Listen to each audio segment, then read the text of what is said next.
तहसीलदार coach के द्वारा अपने बंगले पर एक युवक की मारपीट का मामला सामने आया है। बता दें, पीड़ित ने आरोप लगाते हुए कोतवाली पुलिस से शिकायत करते हुए बताया कि वह एक मुकदमे को लेकर इनके बुलाने पर तहसीलदार आवास पर गया था।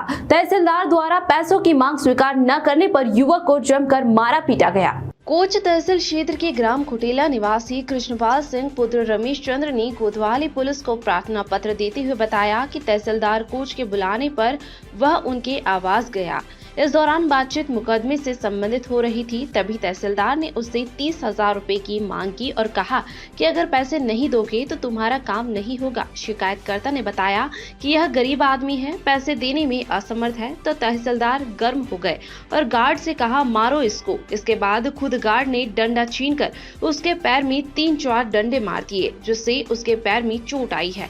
पीड़ित ने बताया कि तहसीलदार ने उसका गला दबाया व उसे जान से मारने की धमकी दी है और उसकी कॉलर पकड़कर पटक दिया। पीड़ित ने बताया कि उसकी सोने की जंजीर भी मौके पर गिर गई और तहसीलदार के गार्ड से घसीटवा कर थाना कोच में बंद करवा दिया गया। पीड़ित ने तहसीलदार के खिलाफ कार्यवाही की मांग की है। इस मामले को लेकर जब तहसीलदार कोच नरेंद्र कुमार से बात की गई तो उनका कहना है कि जिस मामले को लेकर यह युवक आया था वह कई महीने पहले खारिज हो गया था, जिसको लेकर यह युवक बार बार बहस कर रहा था, जिस पर मैंने कहा कि आप हमसे बहस नहीं कर सकते हैं, आपके वकील बहस कर सकते हैं। उन्होंने कहा कि मेरे द्वारा कोई मारपीट नहीं की गई है, मेरा गार्ड उसे लेकर कोतवाली ले गया था। उन्होंने मारपीट की घटना से इनकार कर दिया है। मेरा नाम कृष्णपाल है, मैं मोहल्ला मालवीय नगर निवासी हूँ। मेरा एक दाखिल खारिज का मुकदमा तहसीलदार कोच नरेंद्र सिंह जी की कोर्ट रेवेन्यू कोर्ट में विचाराधीन है। उसी के विषय में आज आवास पर बुलाया गया था। हमको तहसीलदार के आवास पर जब हम मिलने गया तो उनसे मुकदमे के लिए हमने बोला तो संबंधित पार्टी को बुलाने और उससे मुकदमे संबंधित धारा को कटवाने का तहसीलदार ने स्वयं से कहा कि आप स्वयं ये करिए। मैंने कहा सर ये मैं नहीं कर पाऊंगा। तो उन्होंने मुझसे 30,000 रुपये की मांग की तो मैं ये कर दूंगा। मैंने कहा सर मैं देने में असमर्थ हूँ। तो उन्होंने मुझसे गाली गलौज की। मैंने गाली गलौज करने के लिए मना किया तो उन्होंने गार्ड को बुला करके हमको धकियाया। तो जब मैंने इसके लिए मना किया तो उन्होंने लाठी छीन करके गार्ड से मुझ पर 3 से 4 लाठियों का भी प्रयास किया और मेरे गालों पर थप्पड़ भी मारे और गला दबाने का जान से मारने का प्रयास भी किया। और जब मैं वहाँ साथ ही उनके गार्डों को दे दिया हमको और उनके दोनों गार्ड हमको घसीटते हुए कोतवाली में ला करके बंद कर दिया।